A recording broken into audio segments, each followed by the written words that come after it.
وہ ہے oral sex کا ایشو، جس کی مختلف شکلیں جو ہیں وہ معاشرے کے اندر رائج ہیں، کچھ صحیح ہیں کچھ غلط ہیں۔ اس میں بنیادی اصول آپ سمجھ لیجئے، اور وہ ہے سورۃ البقرہ کی آیت نمبر 187، اعوذ باللہ من الشیطان الرجیم، بسم اللہ الرحمن الرحیم، احل لکم لیلۃ الصیام الرفث الی نسائکم، حلال کر دیا ہے اللہ نے رمضان کی راتوں میں بھی تمہارا اپنی بیویوں کے ساتھ ازدواجی تعلق قائم کرنا۔ ہن لباس لکم، تمہاری بیویاں تمہارا لباس ہیں، وانتم لباس لہن، اور تم اپنی بیویوں کا لباس۔ اب یہ لباس میں نے جو پہنا ہوا ہے، اس لباس اور میرے جسم کا کوئی پردہ نہیں ہے، میاں بیوی کا آپس میں کوئی پردہ نہیں ہے، کیونکہ ایک دوسرے کا لباس ہے، ایک دوسرے کی عفت اور عصمت کی حفاظت کا ذریعہ بھی ہے، ایک وہ معنی بھی ہے، اور دوسرا اس حوالے سے پریکٹیکلی بھی وہ لباس ہے کہ میاں بیوی کا آپس میں کسی بھی چیز کا کوئی پردہ نہیں ہے۔ کسی حدیث کے اندر کوئی اس طرح کی چیز رپورٹ نہیں ہوئی۔ اس حوالے سے ایک مردود اور منقطع روایت پیش کی جاتی ہے، اور اس تابعی کا سما جو ہے وہ سیدہ عائشہ رضی اللہ تعالیٰ عنہا سے ثابت ہی نہیں ہے۔ سنن ابن ماجہ میں حدیث ہے 1922، مشکات میں 3123 ہے، لیکن مردود روایت ہے، منقطع ہے، کہ اما عائشہ رضی اللہ تعالیٰ عنہا کا بیان ہے کہ میں نے نبی صلی اللہ علیہ وسلم کی شرمگاہ کبھی نہیں دیکھی۔ لیکن یہ روایت ہی ضعیف ہے، جس کی بنیاد کے اوپر لوگوں نے اورل سیکس کے حوالے سے عجیب و غریب فتوے دیے، اور کہا کہ جی میاں بیوی ایک دوسرے کی شرمگاہ کو نہیں دیکھ سکتے، یعنی وہ کہتے ہیں دیکھ ہی نہیں سکتے، اگلی بات تو آپ چھوڑ ہی دیں۔ تو یہ حدیث ہی بالکل جو ہے وہ منقطع ہے اور مردود روایت ہے، جس کی بنیاد پہ یہ پورے کا پورا ایک اسکول آف تھاٹ کھڑا کیا ہوا ہے۔ بھائیو، اسلام میں ایز سچ اورل سیکس کی کوئی ممانعت نہیں آئی، سوائے وہ قوم لوط والا جو اینل سیکس ہے اس کو ضرور ایڈریس کیا گیا۔ اس حوالے سے جتنی بھی باتیں کی جاتی ہیں وہ علماء کے فتوے ہیں، اور ظاہر ہے کہ جب فتویٰ ہوگا تو وہ ایکسپرٹ اوپینین ہے، وہ اجتہادی ایشو ہے، اس میں کوئی شخص بھی دلائل کے ساتھ کسی کے ساتھ اختلاف کر سکتا ہے، اور اس کو آپ کتاب و سنت کی نص کی طرح بالکل فائنل اتھارٹی نہیں مان سکتے، اس کے لیے دلائل دینے کی ضرورت ہوگی، زبانی کلامی نہیں کہ میرا دل نہیں مانتا، یہ چیزیں اس طریقے سے نہیں۔ بہرحال اورل سیکس کے حوالے سے میڈیکل ایشو ضرور ریزالو کرنا چاہیے، کیونکہ اس قرآن حکیم نے ہمیں دو ہی علوم بتائے ہیں، ایک ریویلڈ نالج جو وحی کا علم ہے، اور دوسرا acquired knowledge, the knowledge obtained through observations and experiments، science کا علم۔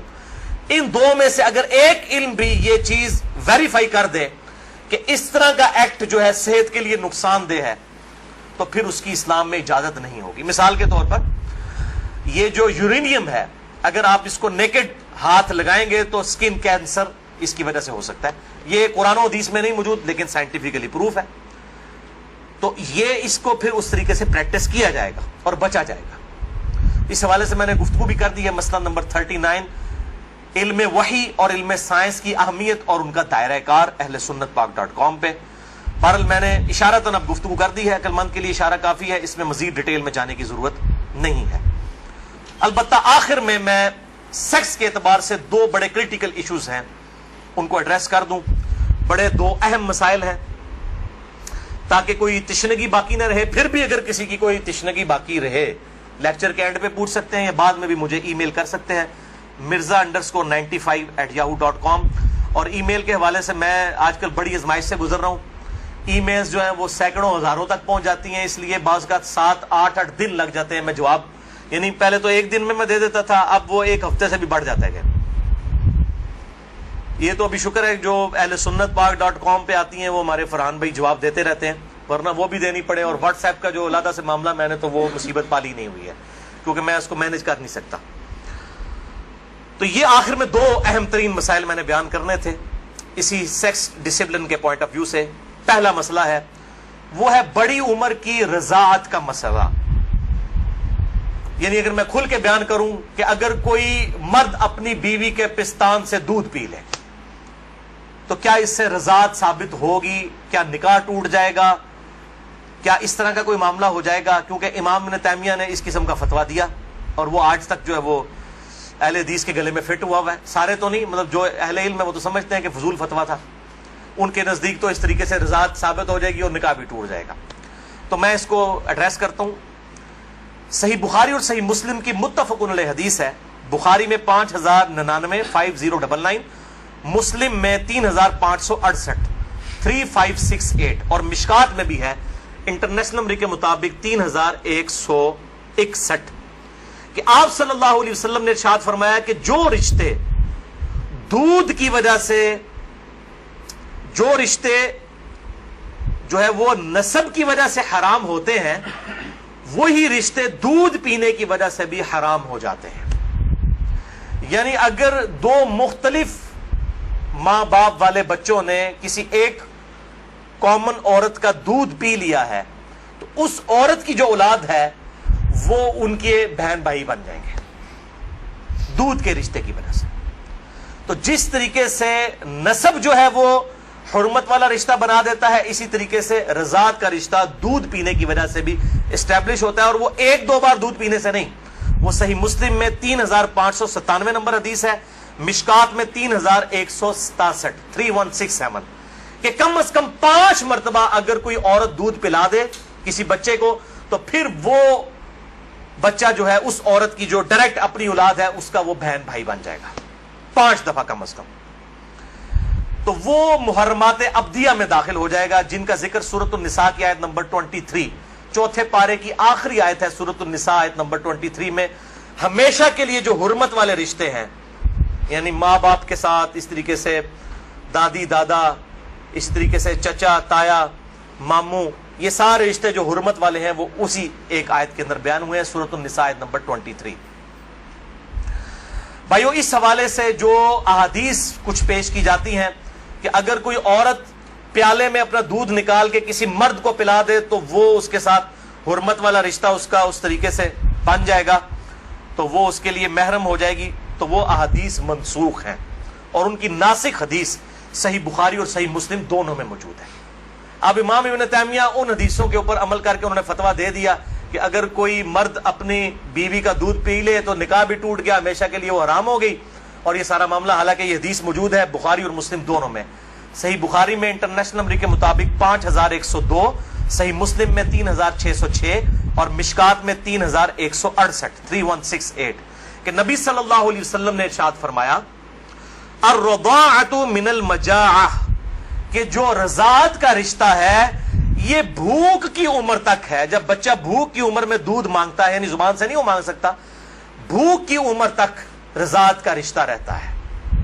اور وہ قرآن حکیم میں 2 سال بتائی گئی ہے دودھ چھڑانے کی عمر. تو آپ صلی اللہ علیہ وسلم نے کلیئر کٹ فرما دیا کہ جو دودھ چھڑانے کی عمر ہے اس دوران اگر کوئی بچہ دودھ پی لے، اور وہ بھی صحیح مسلم کی حدیث کے تحت 5 مرتبہ، تو تب رضاعت کا رشتہ، دودھ کا رشتہ اسٹیبلش ہوگا، ورنہ نہیں ہوگا. تو اب جو بڑا مرد ہے وہ تو 2 سال کا تو نہیں ہے. تو اس میں ظاہر ہے کہ بالکل امپلائڈ ہے کہ اگر کوئی اس طرح کا معاملہ کر لیتا ہے تو نہ رضاعت قائم ہوگی اور نہ میاں بیوی کا آپس میں کوئی نکاح ٹوٹنے والا معاملہ ہوگا. دوسرا اہم مسئلہ آج کا آخری وہ ہے میرے بھائیوں عزل کا ایشو، یا ماڈرن لینگویج میں کنڈوم کا استعمال. عزل عربی میں کہتے ہیں الگ ہو جانے کو، یعنی جب میاں بیوی ازدواجی تعلق قائم کریں، ڈسچارج کے وقت وہ الگ ہو جائیں، اس کو کہتے ہیں عزل. اور اسی کی ماڈرن فارم جو ہے وہ کنڈوم ہے. فیملی پلاننگ کے پوائنٹ آف ویو سے بھی استعمال کرتے ہیں. اس میں کوئی شک نہیں ہے کہ مفلسی کے ڈر سے فیملی پلاننگ کرنا اسلام میں قرآن حکیم کی آیات کی روشنی میں اس کی کوئی گنجائش موجود نہیں ہے، قطعاً حرام ہے. لیکن اگر عورت کی صحت کا ایشو ہو یا اولاد کی تربیت کے پوائنٹ آف ویو سے کسی کے لیے کوئی ریسٹرکشن ہو، وہ معاملہ الگ ہے، اس کے اوپر وہ والا فتویٰ نہیں لگے گا. اور اس کے ثبوت میں 3 حدیثیں پیش کروں گا، تینوں صحیح بخاری اور صحیح مسلم سے. لیکن اس میں یاد رکھیں کہ جو لوگ اس حوالے سے مرد اپنی نس بندی کروا لیتے ہیں، یعنی سیکچولی ڈسیبل ہو جاتے ہیں ہمیشہ کے لیے، جان بوجھ کے میڈیکلی کروا لیتے ہیں، یا عورتیں اپنی یوٹرس نکلوا دیتی ہیں، اگر کوئی بیماری یا کینسر والا ایشو نہ ہو وہ الگ بات ہے کہ جی تاکہ جی ہمیشہ کے لیے معاملہ اسٹیبلش ہو جائے، یہ قطعاً حرام ہے اور بدعت کبریٰ ہے. یہ اللہ کی شریعت کو بدلنا ہے، اللہ کی تخلیق کو بدلنا ہے. سورۃ النساء نمبر 119 کے تحت یہ قطعاً حرام اور شیطانی فعل ہے. کوئی مرد جو ہے اپنے آپ کو خصی کروا لے، یا کوئی عورت اپنی یوٹرس اور ہم جو ہے وہ حمل کا جو ذریعہ ہے اس کا رحم اس کو نکلوا دے. البتہ عزل جو ہے اس کی اجازت ہے. اس کانٹیکسٹ میں 3 حدیثیں ہیں, تینوں بخاری اور مسلم سے. پہلی حدیث صحیح بخاری میں 5208, مسلم میں 3561 اور مشکات میں 3184 ہے کہ جابر بن عبداللہ کہتے ہیں رضی اللہ تعالیٰ عنہ کہ قرآن حکیم نازل ہو رہا تھا اور ہم اپنی بیویوں کے ساتھ عزل کیا کرتے تھے. اللہ تعالیٰ نے قرآن حکیم میں اسے منع نہیں فرمایا, اور جب نبی صلی اللہ علیہ وسلم کو ہمارے بارے میں خبر پہنچی کہ ہم عزل کرتے ہیں, یعنی بیویوں کے ساتھ جب صحبت کرتے ہیں تو ڈسچارج کے وقت الگ ہو جاتے ہیں تاکہ اولاد نہ ہو, تو نبی صلی اللہ علیہ وسلم نے بھی ہمیں منع نہیں فرمایا. نبی پہ تو واجب ہوتا ہے منع کرنا. اور یہ جابر بن عبداللہ وہ ہیں جو 74 ہجری میں فوت ہوئے ہیں. آپ صلی اللہ علیہ وسلم کے بعد بھی 62 ایئرز تک, 62 سال تک زندہ رہے ہیں, اور بخاری اور مسلم کی کئی احادیث کے راوی ہیں, اور 7 سب سے زیادہ 7 احادیث روایت کرنے والے صحابہ میں سے یہ ایک ہے, جابر بن عبداللہ انصاری رضی اللہ تعالی عنہ وعلیہ السلام. تو وہ کلیئر کٹ کہہ رہے ہیں نہ قرآن میں اس کی حرمت آئی, نہ نبی صلی اللہ علیہ وسلم نے ہمیں عزل کرنے سے منع کیا. دوسری حدیث بھی بخاری اور مسلم کی متفق علیہ حدیث ہے. بخاری میں 4138, مسلم میں 3544, مشکات میں بھی موجود ہے 3186 کہ صحابہ کہتے ہیں کہ ہم اپنی لونڈیوں کے ساتھ صحبت کیا کرتے تھے اور پھر ہم عزل کر لیا کرتے تھے. تو ہم نے نبی صلی اللہ علیہ وسلم سے عرض کیا کہ ہم اس طریقے سے عزل کرتے ہیں, الگ ہو جاتے ہیں, ہم نہیں چاہتے کہ ہماری لونڈیوں سے اولاد ہو. تو آپ صلی اللہ علیہ وسلم نے فرمایا کہ کیا حرج ہے کہ اگر تم اپنی بیویوں کے ساتھ عزل نہ کرو, کیونکہ جس جان نے دنیا میں آنا ہے قیامت تک کے لیے وہ تو آ کر رہے گی. لیکن آپ نے منع نہیں فرمایا, آپ نے فرمایا جتنے مرضی ہیلے بازی کر لو, جتنے معاملات مرضی کر لو, جس جان نے دنیا میں آنا ہے اس نے آنا ہے. اور وہی اگلی حدیث ہے تیسری صحیح مسلم میں 3556, مشکات میں 3885. ایک صحابی نے عرض کیا کہ ہمیں یہ چیز ناپسند ہے کہ ہماری لونڈیوں سے اولاد ہو. تو آپ صلی اللہ علیہ وسلم نے فرمایا کہ پھر تم اپنی لونڈیوں کے ساتھ عزل کر لیا کرو. اس حدیث میں ہے کہ آپ نے خود کہہ دیا کہ کر لیا کرو اگر تم چاہو. پھر آپ نے ساتھ ہی فرمایا لیکن جو جان مقدر ہے دنیا میں آنا وہ آ کر رہے گی. یہی ہوتا ہے, وہ جناب وقفے کرتے رہتے ہیں, اکٹھے ہی 3 بچے ہو جاتے ہیں, پھر سارے کے ساتھ وہ کہتے ہیں پتہ ہی نہیں چلا. پتہ تو نہیں چلے گا, ظاہر ہے یہ معاملات تو اللہ کے ہیں. اور آپ کو بتاؤں یہ جو اولاد والا معاملہ ہے یہ خالصتاً اللہ تعالیٰ نے اپنے پاس رکھا ہے. کئی پیغمبر ہیں جو بے اولاد ہیں, اور سورہ شورا کے آخری رکوع میں آیا اللہ تعالیٰ جسے چاہتا ہے بیٹے دیتا ہے, جسے چاہتا ہے بیٹیاں دیتا ہے, جسے چاہتا ہے دونوں دیتا ہے, جسے چاہتا ہے بے اولاد رکھتا ہے. نبی صلی اللہ علیہ وسلم کی ساری بیویاں بے اولاد ہیں سوائے حضرت خدیجہ کے, یا ایک سیدہ ماریہ ہیں, ان سے ایک بیٹے ابراہیم پیدا ہوئے, وہ بھی فوت ہو گئے. آپ کی ساری اولاد حضرت خدیجہ سے ہے, باقی آپ کی بیویاں جتنی ہیں وہ بھی بے اولاد ہیں. کیا ان کو اولاد کی تمنا نہیں ہوگی؟ سیدہ عائشہ کو, سیدہ حفصہ کو ہوگی, لیکن یہ ایکسکلوسیو اللہ تعالیٰ کا ڈیسیجن ہے. تو آپ صلی اللہ علیہ وسلم نے فرمایا کہ جو جان مقدر ہے وہ آ کر رہے گی. پھر کچھ عرصے کے بعد وہ صحابی حاضر ہوئے اور کہا یا رسول اللہ میری لونڈی جو ہے وہ تو امید سے ہے, حاملہ ہو گئی ہے. آپ نے فرمایا میں نے تجھے کہا نہیں تھا کہ جو اولاد مقدر میں ہے وہ آ کر رہے گی, اس کو کوئی نہیں روک سکتا. تو یہ چیزیں یعنی انسان اگر سمجھتا ہے رک جائے تو ایسا نہیں. لیکن یہ یاد رکھیے یہ لونڈیوں والا معاملہ ہے جو آزاد عورت ہے, کیونکہ ہماری بیویاں تو لونڈیاں نہیں ہوتی ہیں, تو آزاد عورتیں ہیں. آزاد عورت کے ساتھ عزل کرنے کے لیے بیوی کی اجازت کی بھی ضرورت ہے. مرد اپنی مرضی سے یہ ڈیسیژن نہیں کر سکتا. یہ ساری احادیث لونڈیوں سے ریلیٹڈ ہے. آزاد عورت اور بیویوں کے معاملے میں میاں بیوی دونوں کا راضی ہونا ضروری ہے. لہذا اس حوالے سے صحیح مسلم سے ایک حدیث جو پیش کی جاتی ہے اور کچھ اور روایتیں کہ عزل کرنا گویا کہ زندہ بچے کو گاڑ دینا ہے یا اولاد کا قتل ہے, وہ تمام احادیث کراہت کے اوپر مبنی ہے یا پھر وہ منسوخ تصور کی جائیں گی ان احادیث کی روشنی میں. اور الحمدللہ اسی پہ امت کا اجماع ہے. عزل کے جواز کے سب لوگ قائل ہیں, جس کی ماڈرن فارم جو ہے وہ کنڈوم کا استعمال ہے. لیکن اگر ایک دفعہ پریگنینسی آئیڈینٹیفائی ہو جائے, خواہ ایک دن کی ہو, لوگ پوچھ رہے ہوتے ہیں جی علیحدہ 40 دن ہی گزرے نے جی, 40 دن کے اندر ایک دن کی بھی پریگنینسی ہو, اس کو ضائع کروانا قطعاً حرام گناہ کبیرہ ہے, اولاد کا قتل ہے, خواہ ایک دن کی ہو. کوئی اس میں نہیں ہے جی چوتھے مہینے روح ڈالی جاتی ہے. بھائی چوتھے مہینے روح ڈالی جاتی ہے تو اس سے پہلے کیا ہوتا ہے, بچہ بڑا تو ہو رہا ہوتا ہے. وہ روح کے ساتھ زندگی کا ایشو اور ہے, روح کے بغیر بھی ایک زندگی ہے, وہ ایشو اور ہے. وہ بھی تو بچہ جو ہے ایک ایمبریو سے ایک جو ہے وہ جنین سے معاملات بڑھتے بڑھتے آگے جاتے ہیں، تو وہ بھی ایک زندگی ہے، روح کے ساتھ ایک اور زندگی ہے، روح کے بغیر بھی زندگی اس کے اندر موجود ہے۔ اسی لیے اگر مردہ بچہ بھی پیدا ہو تو راجح قول جامعہ ترمذی اور ابو داؤد کی حدیث کے تحت یہی ہے کہ اس کا جنازہ بھی پڑھایا جائے گا۔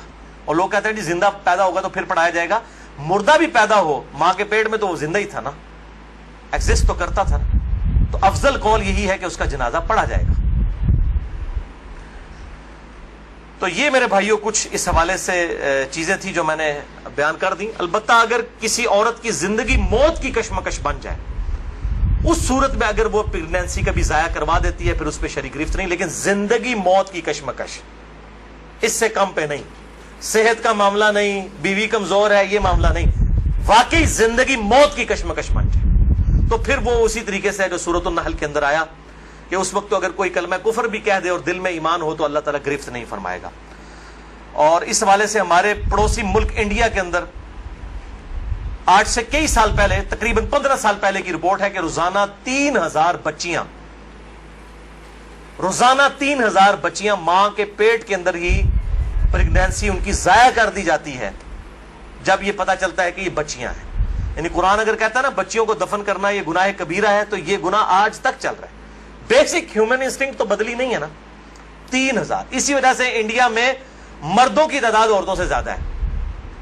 ویسے آپ حیران کن بات آپ کو بتاؤں، اس سال پاکستان کی رپورٹ بھی آئی ہے، پہلے پاکستان میں 52% عورتیں تھیں اور 48% مرد تھے، لیکن اب مردوں کی پرسنٹیج عورتوں سے پاکستان میں بھی بڑھ گئی ہے، اور اس کی مین ریزن ہی یہی ہے۔ یہ بہت بڑا گناہ ہے اور اللہ تعالیٰ پالنے والا ہے۔ 1901 کے اندر، یعنی جب 20ویں صدی کا آغاز ہوا، 1 ارب آبادی تھی، پھر اللہ تعالیٰ نے سائنس کی ترقی کرائی، انسان نے بیماریوں کا کنٹرول اس فزیکل فینومینا آف نیچر سے سیکھ لیا، اور اس وقت 1901 میں کہا جاتا تھا کہ 2001 کے اندر اگر دنیا کی آبادی ڈبل ہو گئی نا تو روٹی نہیں کوئی کسی کو ملے گی۔ اس وقت 1 ارب تھی 100 سال پہلے، یا آج سے 116 سال پہلے، تو 100 سال کے بعد 2 ارب آبادی نہیں ہوئی ہے، 3 ارب بھی نہیں ہوئی، 4 ارب بھی نہیں ہوئی، 5 ارب بھی نہیں، 6 ارب بھی نہیں، 7 ارب آبادی ہو چکی ہے، لیکن زمین نے اپنے خزانے اگل دیے۔ آپ جدھر جائیں، میں قسم سے منڈی سے گزرتا ہوں، اتنا فروٹ ہے ختم نہیں ہوتا۔ اس وقت موچی جوتیاں بناتے تھے، آج چائنا نے مشینوں کے اوپر اتنی جوتیاں بنا دی ہیں کہ دنیا میں 6 ارب انسان، اگر ہر انسان 10-10 جوڑے بھی خرید لینا وہ ختم نہیں ہوتے۔ تو سائنس نے ترقی کی ہے۔ جس زمین سے 40 من گندم نکلتی تھی آج 400 من نکل رہی ہے، 10 گنا زیادہ۔ امریکہ لاکھوں ٹن گندم ہر سال پیسیفک اوشن میں، بحر الکاہل میں ضائع کر دیتا ہے، ایکسیسو پیدا ہوتی ہے۔ انٹرنیشنل مارکیٹ میں گندم کی پرائز کو کنٹرول کرنے کے لیے لاکھوں ٹن گندم ضائع کی جاتی ہے، ایکسیسو پیدا ہو رہی ہے۔ تو اللہ تعالیٰ نے ترقی بھی کروا دی اس اعتبار سے، آپ ٹینشن نہ لیں۔ آج تو کیسے 1960 سے پہلے تو ایز سچ اس بڑے پیمانے کے اوپر تیل کی نعمت تو نہیں تھی دنیا کے اندر۔ ان عرب ملکوں میں 1960 کے بعد تیل نکلا ہے۔ ویسے تو تیل کا پہلا کنواں 1748 میں امریکن جو اسٹیٹ ہے پنسلوینیا، اس میں دریافت ہوا تھا، لیکن مین تیل جو نکلا ہے وہ اسی 20ویں صدی میں، کسی نے سوچا بھی نہیں تھا۔ اور اب تو اس سے بھی بڑی انرجی کا سورس ہے، وہ سولر انرجی ہے۔ اب چائنا نے کام کرنا شروع کر دیا، آپ دیکھیں گے 10-15 سالوں کے اندر جو ہے وہ ہر بندے نے اپنا جو ہے نا بجلی کا سسٹم اپنے گھر کے اوپر لگایا ہوا ہوگا۔ اور یہ سورج والا جو جب تک سورج ہے اس وقت تک زندگی ہے، یہ تو نہ ختم ہونے والا جو ہے وہ سورس ہے، رینیویبل جسے ہم کہتے ہیں اپنی سائنس کی لینگویج کے اندر۔ باقی یہ جو ہے نان رینیویبل ریسورسز ہیں، تیل ختم ہو جائے گا تو ختم ہو گیا، لیکن یہ سولر انرجی جب تک سورج ہے زمین پہ زندگی ہے، زمین پہ زندگی ہے تو سولر انرجی سے آپ فائدہ اٹھا سکتے ہیں۔ بات اللہ تعالیٰ سے دعا ہے جو حق بات میں نے کہی اللہ تعالیٰ ہمارے دلوں میں راسخ فرمائے۔ اگر جذبات میں میرے منہ سے کوئی غلط بات نکل گئی آج تو اللہ تعالیٰ ہمارے دلوں سے معاف کر دے، ہمیں کتاب و سنت کی تعلیمات پر عمل کر کے دوسرے بھائیوں تک پہنچانے کی توفیق عطا فرمائے۔ سبحانک اللہم و بحمدک، اشہد ان لا الہ الا انت، استغفرک و اتوب الیک، وما علینا الا البلاغ المبین۔ جزاک اللہ خیرا۔